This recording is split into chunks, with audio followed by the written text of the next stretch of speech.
सोचिए जरा, एक हिंदुस्तानी नौजवान, वो भी 7 समंदर पार, लंदन में। ब्रिटिश साम्राज्य के बिल्कुल गढ़ में। हाँ, और वहां सबके सामने एक बड़े अंग्रेज अफसर को गोली मार देता है। और पकड़े जाने पर कहता है, मतलब डरता बिल्कुल नहीं। कहता है, मुझे मौत का डर नहीं, देश के लिए जान देना गर्व की बात है।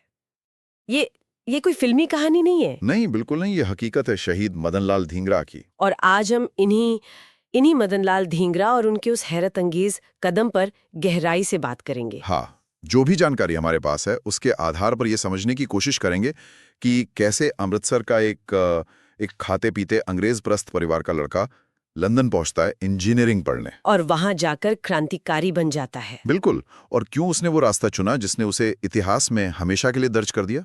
तो यही कोशिश रहेगी कि कहानी की परतें खोलें। धींगरा की सोच क्या थी, उनके उस एक्शन का असर क्या हुआ, फौरी तौर पर भी और बाद में भी। और भारतीय आजादी की लड़ाई में उनका नाम इतने अदब से क्यों लिया जाता है। बिल्कुल।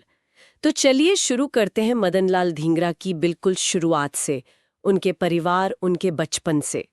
जन्म हुआ 18 फरवरी 1883 अमृतसर में। जी। और परिवार, जैसा आपने कहा, काफी संपन्न था। पिता डॉक्टर गीतामल धींगरा जाने माने सिविल सर्जन थे। लेकिन यहाँ एक पेंच है ना?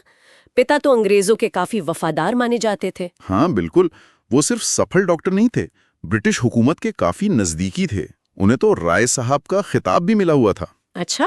राय साहब जी। अब सोचिए, ऐसे माहौल में जो बेटा पल भर रहा है मदनलाल, उसके मन में बचपन से ही गुलामी को लेकर एक बेचैनी थी। ये तो बड़ा विरोधाभास है। हाँ, और यही विरोधाभास उनकी कहानी को समझने के लिए बहुत अहम है। पिता सिस्टम का हिस्सा और बेटा अंदर ही अंदर उसी सिस्टम के खिलाफ। तो इसी कश्मकश के बीच 1906 में परिवार ने उन्हें भेज दिया लंदन, इंजीनियरिंग की पढ़ाई के लिए। शायद यही सोचा होगा कि लंदन जाकर बेटा भी अंग्रेजी तौर तरीके सीख लेगा, करियर बनाएगा। लेकिन हुआ बिल्कुल उल्टा। एकदम उल्टा। देखिए, 1906 का लंदन सिर्फ अंग्रेजों की राजधानी नहीं था, वो विचारों के टकराव का भी एक बड़ा सेंटर था। अच्छा। हाँ, खासकर भारतीय छात्रों के लिए। वहां राष्ट्रवाद की हवा तेज थी। इंडिया हाउस जैसी जगहें थीं। हाँ, इंडिया हाउस श्यामजी कृष्ण वर्मा ने शुरू किया था, है ना? बिल्कुल, श्यामजी कृष्ण वर्मा जैसे राष्ट्रवादियों ने। और ये इंडिया हाउस सिर्फ हॉस्टल या क्लब नहीं थे, ये तो क्रांतिकारी सोच के गढ़ बन गए थे। मैंने भी पढ़ा है कि वहाँ भारतीय छात्र मिलते थे, बहसें होती थीं, ब्रिटिश राज की खुलकर आलोचना होती थी। हाँ, प्रतिबंधित लिटरेचर पढ़ा जाता था, बांटा जाता था।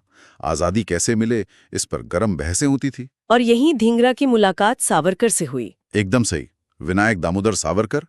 वो उस वक्त इंडिया हाउस की गतिविधियों के बिल्कुल केंद्र में थे।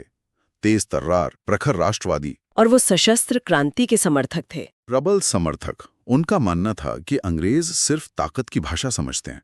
उनके विचारों का, उनके तर्कों का धींगरा पर बहुत बहुत गहरा असर पड़ा। और सावरकर ने उन्हें अपने ग्रुप में भी शामिल किया। जी, अभिनव भारत नाम का एक गुप्त क्रांतिकारी संगठन था। सावरकर ने धींगरा को उसका सदस्य बनाया। तो बस यहीं से वो मोड़ आ गया।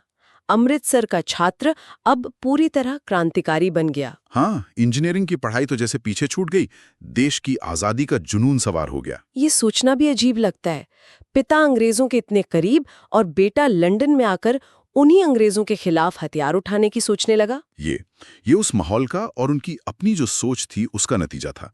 सावरकर और दूसरे क्रांतिकारियों के असर में धींगरा ये मानने लगे थे कि भाई, अर्जियों से गिड़गिड़ाने से आजादी नहीं मिलेगी, बलिदान देना होगा। बलिदान देना होगा, लड़ना होगा। और उनका मानना था कि ब्रिटेन में बैठे अंग्रेजों को सीधी चोट करनी जरूरी है। उन्हें संदेश देना जरूरी है कि भारतीय अब चुप नहीं बैठेंगे। और इसी सोच ने उन्हें उनके अगले टारगेट तक पहुंचाया, सर विलियम कर्जन वाइली। हाँ, वाइली। ये कर्जन वाइली था कौन? मतलब लंदन में इतने अंग्रेज अफसर थे, इसी को क्यों चुना धींगरा और उनके साथियों ने? देखिए, sir William Curzon Wyllie British Indian army में बड़ा अफसर रह चुका था। और उस वक्त वो भारत सचिव यानी secretary of state for India का पॉलिटिकल एडीसी था। एडीसी मतलब सहायक। हाँ, पॉलिटिकल एड डी कैंप। तो कागजों पर या कहिए दुनिया को दिखाने के लिए उसका काम था भारत से आने वाले छात्रों का ख्याल रखना, खासकर जो राजकुमार या अमीर घरों के लड़के आते थे। उनकी मदद करना, ब्रिटिश समाज में घुलने मिलने में, ऐसा कुछ। जी हाँ, उनकी पार्टियों में जाना, उनसे दोस्ती करना, उनकी प्रॉब्लम सुनना, ये सब। सुनने में तो काफी नेक काम लगता है। हाँ, सुनने में। लेकिन जैसा अक्सर होता है, जो दिखता है वो पूरा सच नहीं होता। तो असली कहानी क्या थी वाइली की? असली कहानी ये थी कि वाइली ब्रिटिश खुफिया तंत्र का एक अहम पुर्जा था। उसका असल काम था लंदन में भारतीय छात्रों पर, खासकर जिनके अंदर राष्ट्रवादी भावना थी, उन पर कड़ी नजर रखना। ओ, मतलब जासूस। एक तरह से हाँ, उनकी मीटिंग्स, वो किससे मिल रहे हैं, क्या प्लान कर रहे हैं, ये सारी जानकारी इकट्ठा करके सरकार तक पहुंचाना। वो इंडिया हाउस जैसी जगहों पर भी घुसपैठ करने की कोशिश में लगा रहता था। छात्रों में फूट डालना, उन्हें अंग्रेजों का वफादार बनाना, बिल्कुल। यही सब। तब तो जाहिर है वो क्रांतिकारियों के लिए बहुत बड़ा खतरा बन गया होगा। बहुत बड़ा खतरा। वो सिर्फ जानकारी नहीं जुटा रहा था, वो एक्टिवली उनके नेटवर्क को तोड़ने की कोशिश कर रहा था। सावरकर, धींगरा और बाकियों को ये समझ आ गया था कि वाइली उनके मिशन के लिए सीधा थ्रेट है। वो उनकी पहचान खोल सकता था, हथियार पकड़वा सकता था। हाँ, और भारत में उनके साथियों के लिए मुसीबत खड़ी कर सकता था। तो वाइली को हटाना सिर्फ एक अफसर को मारना नहीं था, ये एक स्ट्रेटेजिक मूव था। हाँ बिल्कुल, ये एक सोची समझी रणनीति थी। वाइली को मारकर वो कई निशाने साधना चाहते थे। पहला, अपना नेटवर्क बचाना। दूसरा, अंग्रेज सरकार को दिखाना कि देखो, तुम्हारा खुफिया सिस्टम भी सेफ नहीं है, हम लंदन के दिल में भी वार कर सकते हैं। तीसरा, शायद भारत में और दुनिया में नौजवानों को जोश दिलाना। बिल्कुल, कि वो भी खड़े हों। और चौथा, इंटरनेशनल लेवल पर भारत की आज़ादी के सवाल को उठाना। वाइली बड़ा अफसर था, तो उसकी हत्या की खबर फैलनी ही थी। और फिर वो दिन आया, 1 जुलाई 1909। हाँ, 1 जुलाई 1909। उस शाम लंदन के इंपीरियल इंस्टीट्यूट के जहांगीर हॉल में नेशनल इंडियन एसोसिएशन का एक फंक्शन था। ये वही संस्था थी जो भारतीयों और अंग्रेजों के बीच मेलजोल बढ़ाने के लिए थी, और वाइली इसमें आता जाता रहता था। हाँ, अक्सर आता था। तो फंक्शन खत्म हुआ, कर्जन वाइली अपनी पत्नी के साथ हॉल से बाहर निकल रहा था। तभी भीड़ में से मदनलाल धींगरा आगे बढ़े। और फिर वो कर दिया जिसकी किसी ने उम्मीद नहीं की होगी। हाँ, धींगरा एक बहुत नजदीक से, बिल्कुल पास से पिस्तौल निकाली और धाएं-धाएं 5 गोलियां वाइली के चेहरे पर मार दी। 5 गोलियां। हाँ, वाइली वहीं ढेर हो गया उसी वक्त। और इस दौरान मैंने पढ़ा है कि एक और व्यक्ति की मौत हुई थी। हाँ, वो भी एक दुखद बात हुई। जब गोलियां चलीं तो डॉक्टर कावस ललकाका नाम के एक पारसी डॉक्टर थे, वो वाइली को बचाने शायद आगे आए। धिंगरा ने अपनी दूसरी पिस्तौल से उन पर भी गोली चला दी और अफसोस उनकी भी जान चली गई। ओह, ये तो बहुत भयानक सीन रहा होगा। हॉल के बाहर तो भगदड़ मच गई होगी। जाहिर है, चीख पुकार, अफरा तफरी, लोग भाग रहे होंगे। लेकिन जो बात सबसे ज्यादा चौंकाती है वो है धींगरा का बर्ताव। वो भागे नहीं। नहीं, बिल्कुल नहीं भागे। गोली चलाने के बाद वो वहीं खड़े रहे, एकदम शांत। चेहरे पर कोई शिकन नहीं, कोई डर नहीं। पिस्तौल फेंक दी। हाँ, पिस्तौल फेंक दी। और जब पुलिस आई तो बिना किसी रेजिस्टेंस के खुद को गिरफ्तार करवा लिया। उनका वो शांत रहना, वो कामनेस बहुत कुछ कहता है। इसके क्या मतलब हो सकते हैं? क्या ये प्लान का हिस्सा था कि गिरफ्तारी देनी है? कई बातें हो सकती हैं। एक तो ये कि वो मानसिक तौर पे तैयार थे, मतलब शहादत के लिए। दूसरा, शायद वो भागकर अपने काम को कायरता का रंग नहीं देना चाहते थे। और तीसरा, और शायद सबसे अहम, वो ब्रिटिश अदालत को ही एक स्टेज बनाना चाहते थे अपनी बात कहने के लिए, अपना मकसद दुनिया को बताने के लिए। अंग्रेजी न्याय के सामने ही अंग्रेजों को चुनौती देने के लिए। हाँ बिल्कुल, उनका ना भागना उनके इरादे को और पक्का करता है। इस घटना का लंदन में क्या रिएक्शन हुआ होगा, खासकर भारतीय कम्युनिटी और ब्रिटिश सरकार पर?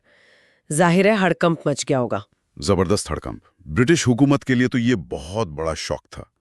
सोचिए, साम्राज्य के केंद्र में पब्लिक प्लेस पर एक सीनियर अफसर का मर्डर। उनकी सुरक्षा, उनकी इंटेलिजेंस, सब पर सवाल उठ गया। हाँ, उनमें डर भी था और गुस्सा भी। ब्रिटिश अखबारों ने इसे वहशीपन कहा, बर्बरता कहा। और भारतीय समुदाय? वहां मिलीजुली प्रतिक्रिया थी। बहुत से छात्र तो डर गए, उन्हें लगा कि अब सब पर शक किया जाएगा, मुश्किलें बढ़ेंगी। लेकिन कुछ लोग? हाँ, एक बड़ा तबका, खासकर जो राष्ट्रवादी सोच वाले थे, वो धींगरा के इस हौसले से अंदर ही अंदर बहुत प्रभावित थे, भले ही खुलकर तारीफ ना कर पाए हों। इसने अंग्रेजों को भारतीय राष्ट्रवाद की गंभीरता का एहसास करा दिया होगा। बिल्कुल, कि ये लड़ाई अब उनके घर तक आ पहुंची है। गिरफ्तारी हुई, फिर मामला अदालत गया। 23 जुलाई 1909 ओल्ड बेली कोर्ट में ट्रायल शुरू हुआ। जी, धींगरा को तो पता ही होगा कि सजा क्या मिलनी है, लेकिन उन्होंने कोर्ट को भी एक मंच बना लिया। बिल्कुल सही। जब जज ने पूछा कि क्या वो अपना बचाव करना चाहते हैं, धींगरा ने साफ मना कर दिया। वकील भी नहीं लिया। और जब पूछा गया कि क्या तुमने कर्जन वाइली को मारा है, तो उन्होंने जो जवाब दिया वो तो इतिहास में दर्ज हो गया। हाँ, वो बयान सुनना चाहेंगे हम। क्या कहा था उन्होंने? मैंने अपने देश के अपमान का बदला लिया है। उन्होंने आगे कहा, अंग्रेज हर साल भारत से करोड़ों पाउंड लूट रहे हैं। मैं अंग्रेजों द्वारा मेरे देशवासियों को फांसी देने और काला पानी भेजने का विरोध करता हूँ। हाँ, और फिर कहा, जैसे जर्मनी को अंग्रेजों पर कब्जा करने का हक नहीं, वैसे ही अंग्रेजों को भारत पर राज करने का कोई हक नहीं। इसलिए जब तक ये चलेगा, एक हिंदुस्तानी होने के नाते मेरा फर्ज है कि मैं इसके खिलाफ अपनी जान दे दूं। और फिर वो लाइन, मुझे मौत की सजा का कोई डर नहीं है। अगर मुझे फांसी मिलती है तो ये मेरे देश के लिए मेरा बलिदान होगा और मेरे लिए गर्व की बात होगी। एकदम। उनके पास एक लिखा हुआ बयान भी था, जिसे अदालत ने रिकॉर्ड पर तो नहीं लिया, लेकिन वो बाद में छपा आयरलैंड के अखबारों में। क्या जबरदस्त शब्द थे। उन्होंने अपने काम को किसी पर्सनल दुश्मनी या पागलपन से निकालकर सीधा एक राजनीतिक मंच पर ला खड़ा किया। बिल्कुल। ये भारत की आजादी की लड़ाई का ऐलान था, जो लंदन की अदालत से किया गया। इसने धिंगरा को सिर्फ एक हत्यारा नहीं रहने दिया। नहीं, इसने उन्हें एक राजनीतिक शहीद का दर्जा दे दिया। उन्होंने साफ कर दिया कि उनकी लड़ाई किसी वायली से नहीं, उस पूरे सिस्टम से है जो भारत का शोषण कर रहा है। दुनिया को बताया कि भारत आजादी क्यों चाहता है और उसके नौजवान किस हद तक जाने को तैयार हैं। कोर्ट का फैसला तो खैर पहले से ही पता था। दोषी करार दिया गया, फांसी की सजा। हाँ, 17 अगस्त 1909, महज 26 साल की उम्र, लंदन की पेंटनविल जेल में उन्हें फांसी दे दी गई। लेकिन इस पूरे मामले में उनके परिवार का क्या हुआ? वो काफी दुखद कहानी है। हाँ, वो बहुत ही दुखद पहलू है। उनके पिता डॉक्टर गीतामल धिंगरा, उन पर ब्रिटिश अधिकारियों का, समाज का जबरदस्त दबाव था। उन्हें पब्लिकली निंदा करनी पड़ी अपने बेटे के काम की। हाँ, निंदा करनी पड़ी। खबरें तो यहाँ तक हैं कि उन्होंने मदन लाल को अपना बेटा मानने से ही इनकार कर दिया था। अखबारों में बयान छपवाया कि हमारा इससे कोई लेना देना नहीं। ओह, ये दिखाता है कि उस वक्त कितना दबाव रहा होगा। एक तरफ बेटे ने देश के लिए जान दी और दूसरी तरफ पिता को राजभक्ति दिखाने के लिए बेटे से ही नाता तोड़ना पड़ा। बहुत मुश्किल वक्त रहा होगा उनके लिए।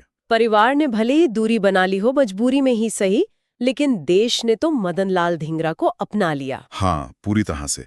परिवार की मजबूरी समझी जा सकती है, लेकिन भारत में और दुनिया भर में जो आजादी के समर्थक थे, उनके लिए मदन लाल धिंगरा हीरो बन गए, एक प्रेरणा। उनकी शहादत ने क्रांतिकारी आंदोलन को जैसे एक नई जान दे दी। बिल्कुल। लोग उनके साहस की, उनकी बेखौफी की, उनके बलिदान की बातें करने लगे। उनकी फांसी बेकार नहीं गई। उसने न जाने कितने और नौजवानों को प्रेरित किया कि वो भी आजादी की लड़ाई में कूद पड़ें। तो अगर हम मदन लाल धिंगरा के जीवन और बलिदान को देखें तो भारतीय स्वतंत्रता संग्राम में उनका मकाम बहुत खास है, बहुत विशिष्ट। वो शायद पहले ऐसे क्रांतिकारी थे जिन्होंने विदेश जाकर दुश्मन के घर में घुसकर ब्रिटिश साम्राज्य को सीधी चुनौती दी और हंसते हंसते जान दे दी। ये बात उनके काम को बिल्कुल अलग बनाती है। भारत में पहले भी हमले हुए थे, लेकिन लंदन में ब्रिटिश सत्ता के केंद्र में ऐसा करना ये हिम्मत की बात थी। इसने अंग्रेजों को अंदर तक हिला दिया होगा। हाँ, और ये मैसेज दिया कि आजादी की आग अब उनके अपने घर तक पहुंच गई है। अंग्रेजों की जो अपराजेयता की छवि थी, उसे तोड़ा। और जैसा आपने कहा, उनकी शहादत एक चिंगारी बनी। भगत सिंह, आजाद, ऊधम सिंह, जिन्होंने बाद में माइकल उडवायर को लंदन में मारा। हाँ, ऐसे अनगिनत क्रांतिकारियों ने धिंगरा से प्रेरणा ली। उनका नाम हिम्मत और बलिदान का प्रतीक बन गया। बिल्कुल। उनकी कहानी ये दिखाती है कि कैसे एक अकेला इंसान भी अपने पक्के इरादे और हिम्मत से इतिहास पर अपनी छाप छोड़ सकता है। महज 26 साल की उम्र में उन्होंने जो किया, वो आज भी देशभक्ति और अन्याय के खिलाफ खड़े होने की प्रेरणा देता है। हाँ, उनका बलिदान हमें याद दिलाता है कि हमारी आजादी कितनी कुर्बानियों के बाद मिली है। सचमुच एक अविश्वसनीय कहानी। इंजीनियरिंग पढ़ने गया लड़का देश के लिए शहीद होकर लौटा। और ये हमें एक गहरे सवाल पर भी सोचने को मजबूर करता है ना। किस तरह का सवाल? कि किसी इंसान के अंदर अपने वतन के लिए मोहब्बत, आजादी की तड़प कितनी ज्यादा हो सकती है कि वो अपनी जान की परवाह किए बिना हजारों मील दूर जाकर एक ताकतवर सल्तनत के सामने खड़ा हो जाए, सिर्फ अपनी आवाज सुनाने के लिए। हाँ, और कैसे इतिहास में कभी-कभी एक अकेले इंसान का एक कदम, भले वो कितना भी विवादास्पद क्यों ना लगे उस वक्त, वो आने वाली नस्लों को कैसे प्रभावित कर सकता है, इतिहास की धारा को कैसे मोड़ सकता है। ये सोचने वाली बात है। बिल्कुल, ये एक ऐसा सवाल है जिस पर हम सबको सोचना चाहिए।